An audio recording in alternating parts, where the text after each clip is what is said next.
I don't know what to think about this. Does anybody know what we should do? I guess that I should start at the beginning. I'll do my best to say what happened. Recently, my brother Zach had gotten really into nature photography. Last weekend, we decided to go camping so that he could take some pictures. We live on the East Coast, so finding places far from the city is pretty hard. Luckily, Zach found what seemed like the perfect place on Google Maps. The map showed a wide open clearing right next to a road. It looked like a few hours' drive, but we decided to give it a shot. I packed up my gear and our dog Major. My brother loaded the car with his camera equipment and we set off towards the spot. As we got close, I saw that the paved road had ended. An old "no trespassing" sign was hanging on a rusty gate. I could see a long dirt road curve out into the woods behind it. We didn't want to trespass, but we had driven so far. I asked Zach what he thought. He figured that the road and the land was probably just the property of some lumber company. It sounded about right to me. We noticed that the gate blocking the road wasn't even locked. And that sealed the deal. Zach jumped out and opened it for the car. After that, we found the spot without too much trouble. It was pretty much perfect, at least at first. We unloaded our firewood and pretty soon had a good blaze going in the middle of the clearing. Major was running around and sniffing everything, looking like he was having the time of his life. Major was a pit bull.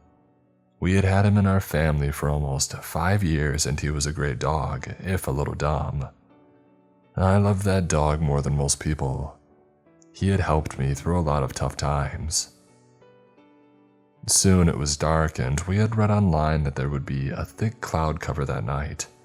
The prediction was spot on. It seemed like the clouds were thick logs just brushing over the tops of the trees. The only light for miles came from our little fire. I started making some dinners wrapped in tinfoil. Zach was holding his camera, taking pictures of an owl that was sitting in a tree in the distance. He dropped his camera, letting it hang from its neck strap. He looked at me and complained about feeling uneasy. I figured that he was just being anxious and didn't put much stock in it while I put together the food. Suddenly, silence rang out through the trees. I realized that may not have made much sense, but let me explain. If any of you have ever gone camping in the forest, you know that there is almost a constant sound of crickets, frogs, and the occasional owl. But it all stopped in a split second. I stood up from my chair and I looked into the woods. A distant clicking sound came echoing into the clearing. Put your thumbnail behind your front tooth and pull it until it makes a hard clack. It came in bursts. 3 clicks, silence. 5 clicks, silence. It sounded wrong somehow. Like nails on a chalkboard or a fork screeching across a china plate. I can't explain it, but the click mixed with the silence made the hairs on my neck stand up. Major jumped up and stared toward the sound. I could see how tense he was. He began barking like mad. Major always had been an incredibly easygoing dog, but he was freaking out like nothing I had ever seen before. Before we could do anything, he bolted towards the sound. I jumped up and chased after him to the edge of the clearing, but he was too fast. He reached the tree line and disappeared into the darkness. I stopped at the edge of the clearing, breathing hard. Zach was close behind me, his camera bouncing on its strap. The clicking stopped, and the chirping of crickets rang out again through the woods. I stopped at the edge of the clearing and shouted after Major. I heard nothing in response. Zach, he stood staring into the woods uneasily. He asked me what I thought the clicking noise was. I told him that I had no idea. I pulled out my flashlight and told him that we needed to go after Major. He looked less than happy, but he agreed. I turned back into the woods and started walking in the direction that Major had taken off. After just a few minutes of walking, The light of the small fire was completely blocked by the trees. The only light source that I could see was my flashlight. The woods seemed almost too dark. The thick clouds in remote location gave the woods an almost physical blackness. It reminded me of when I went caving a few years back. Zach and I kept calling out to Major. After a few minutes, I heard a faint whimpering sound.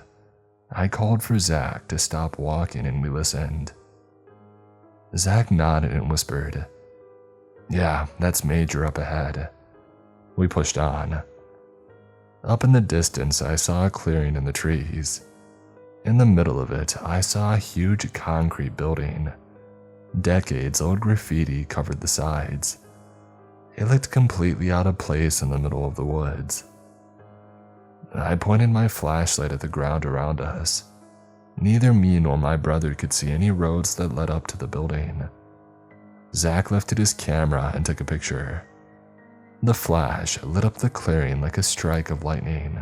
And this is what we saw. While we stood there, I thought that I heard the sounds of Major whimpering. They sounded like they were from inside the building. I started walking towards the building. Zach called out, "Hang on, man, let's think about this for a second." I got pretty mad. I wanted to go and get my dog who was scared and alone in this creepy building. I told Zach that he was being ridiculous, especially if he was scared of some clicking. He whispered back to me, "All I'm saying is let's be careful, alright? No sense running in and cutting a leg open on a rusty piece of metal." I wish that I had had the sense to listen to him. We walked towards the building. A heavy metal door hung from its hinges in the front of the building. I walked through the doorway and started calling out to Major again. I heard Zach step through the door behind me as I made my way deeper into the structure. The floors and walls of the hallway were all made of rough concrete. I saw graffiti that must have been decades old covering the walls. The end of the hallway turned to the right. As I made the turn, I saw a pool of something discolored on the ground. The heavy stench of decay hit me like a wave. My flashlight had flickered and went out. I stood in the darkness clicking the button, but nothing happened. I figured the batteries had to have run out. I unscrewed the battery cap, switched the position of the batteries, and I put it back on. The flashlight flicked on, but the light was faint. It spilled over what was clearly a several-day-old deer carcass lying on the ground. Its head was nowhere to be seen. Zach started retching and coughing into his sleeve. "Do you think a bear lives here or something?" he said between coughs. My flashlight died again, and the darkness was absolute. The stench filling my nostrils made it hard to breathe. I called out again to Major. I could hear Zach fiddling with his camera. Here, he moved in front of me. The camera flashed, lighting up the hallway for a split second. "It'll help some, but not much," he said. "Maybe we should go back for more lights." This is the picture with the deer just out of frame at our feet. I shook my head even though it was pointless in the dark. Who knows where Major will have run off to by the time we get back. I heard a yelp of fear and pain from up in the distance. "Just keep taking pictures." We kept walking down the hallway, careful to step around the deer. Every 3 seconds or so, Zach would take a picture, lighting up the hallway and the rooms on either side that we had passed. Some rooms had pools of fluids spilling into the hallways. Zach stopped suddenly and I ran into his back. "What is it?" He didn't respond, staring at his camera's display. "What is that?" he whispered under his breath. He was staring at this picture. And then I heard it. A noise echoed down the hallway. The clicking, it was getting louder. I felt numb and I stared into the blackness, not able to see anything. Zach took another picture and light flashed out. I saw it. Whatever it was, it almost looked like a human, but deathly white, pale and naked. It had unnaturally long arms with claws that extended at least a foot from each finger. I saw something brown all over its chin and chest. I think it must have been dried blood. It was on all fours, staring at us. Here is that picture.